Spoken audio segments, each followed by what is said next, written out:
ছড়া যে বানিয়েছিল, কাঁথা বুনেছিল, দ্রাবিড় যে মেয়ে এসে গম বোনা শুরু করেছিল আর্য পুরুষের ক্ষেতে, যে লালন করেছিল শিশু, সে যদি শ্রমিক নয়, শ্রম কাকে বলে? আপনি বলুন মার্কস, কে শ্রমিক, কে শ্রমিক নয়? নতুন যন্ত্রের যারা মাস মাইনের কারিগর, শুধু তারা শ্রম করে? শিল্পযুগ যাকে বস্তি উপহার দিল, সেই শ্রমিক গৃহিণী প্রতিদিন জল তোলে, ঘর মোছে, খাবার বানায়, হাড় ভাঙা খাটুনির শেষে রাত হলে ছেলেকে পিত্তি দিয়ে বসে বসে কাঁদে। সেও কি শ্রমিক নয়? আপনি বলুন মার্কস, শ্রম কাকে বলে?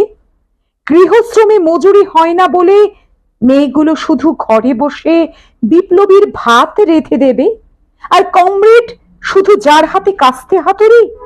আপনাকে মানায় না এই অবিচার। কখনো বিপ্লব হলে পৃথিবীর স্বর্গরাজ্য হবে শ্রেণীহীন, রাষ্ট্রহীন, আলো পৃথিবীর সেই দেশে। আপনি বলুন মার্কস, মেয়েরা কি বিপ্লবের সেবাদাসী হবে?